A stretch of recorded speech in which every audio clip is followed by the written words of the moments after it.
Alors Yannick, le Babylone de Damien Chazelle avec Brad Pitt, est-ce que tu as trouvé ça un petit peu décoiffant? Écoute, oui, j'ai trouvé ça très décoiffant, mais un petit poil trop. Ah, un peu trop de notes, comme on disait pour ouais, Mozart. ouais. Bon, on va rentrer dans le détail.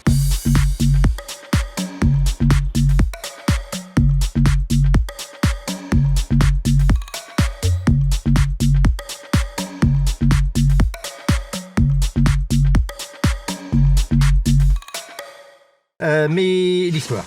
Alors ça se passe à Hollywood dans les années 20, ça démarre dans les années 20. Ouais, années 20, années 30, enfin, grosso modo, passage du muet au parlant, Voilà. et puis surtout quand le cinéma commence à devenir une véritable industrie, quoi.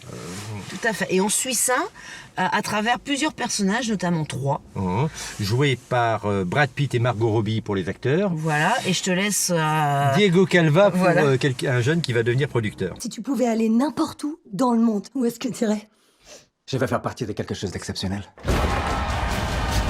J'adore cette réponse. Quelque chose qui reste, qui a vraiment du sens. Quelque chose de plus important que la vie. Ouais.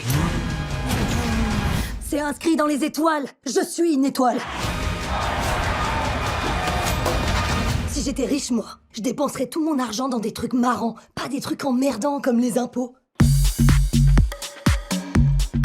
En point positif, tu mettrais quoi? Alors moi, en point positif, j'ai beaucoup, mais vraiment beaucoup aimé la première partie du film, qui est plutôt sur le muet, la partie muet. Notamment, t'as la première scène qui est, alors, pour le côté décoiffant, on est bien d'accord. Une fête orgiaque, sexe, drogue et jazz. Voilà, où là, on peut le dire clairement, Margot Robbie, elle crève l'écran, elle est juste magnifique. Voilà. Et puis moi, je rajouterais aussi toutes ces scènes de tournage, du muet qui sont passionnantes, quoi. Ah oui, la bataille en muet. Moi, je pensais pas que ça se passait comme ça. Vraiment, on apprend des choses en plus. Vraiment, j'ai beaucoup aimé cette première partie. Donc voilà. Et toi? Et puis, je suis d'accord avec toi, mais je dirais en plus que c'est quand même une fresque énorme. Et en même temps, Damien Chazelle, réalisateur qui avait fait Whiplash et La La Land, à travers ces personnages qu'il suit, il garde un côté humain. Et ça donne une humanité dans cette grande fresque qui aurait pu être un petit peu étouffante. Ça donne le côté humain. Oui, je suis tout à fait d'accord. Quand je suis arrivé à Los Angeles, il y avait marqué sur toutes les portes « Interdit aux acteurs et aux chiens ». J'ai changé la donne. Êtes-vous prêts pour quelque chose de nouveau? Waouh! Tranquilo, señor.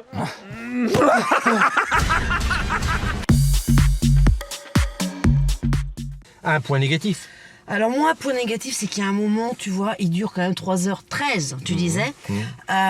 J'étais proche de l'overdose, quoi. Tu vois, franchement... T'avais mal au papoun? Ah ouais, puis non, mais le film est tellement riche, hein, tu vois. Il est tellement riche. Tu sais, alors je vais faire une petite... j'ai discuté avec Damien Chazelle. Ah, excuse. Voilà. Et Brad Pitt. Oui, aussi. Et Damien Chazelle me disait, je suis le précepte de Jean-Luc Godard, quand on fait un film, on met tout dedans. Ouais, là, il a mis un petit peu trop, je trouve. En tout cas, pour le spectateur lambda. Pour le cinéphile qui a envie d'y voir plein de petites choses, je suis d'accord. Non, mais en fait, je suis d'accord avec toi, parce que moi, mon point négatif, c'est à la fin, il y a une sorte de kaléidoscope de 150 ans de cinéma, là. Truc où il veut tout mettre. Là, quand même, il pousse un peu le bouchon, quoi. Alors là, je t'avoue que je commence à avoir des suées, là.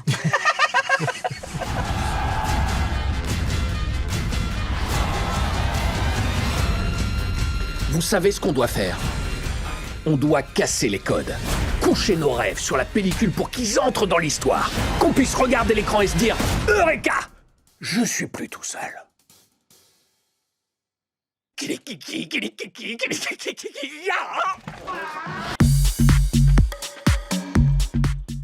Bon, alors, sur une note de 0 à 5, ça nous donne quoi? Je vais quand même mettre 4 parce que pour moi c'est un vrai film de cinéma. C'est un film à voir sur grand écran. C'est pas à la télé, ça rendrait rien. Et rien que pour ça, tu vois, vraiment... Et moi, je vais pas non plus mettre 5, je vais mettre 4,5 parce que aussi, dans son parcours, je trouve quand même que Whiplash et La La Land étaient un petit cran au-dessus. Donc, allez, il perd un demi-point avec son excès de longueur, donc 4,5. Ouais, donc c'est pas mal quand même. C'est quand même... si vous voulez vous en prendre plein les yeux sur un grand écran, il faut aller voir Babylone. Exactement.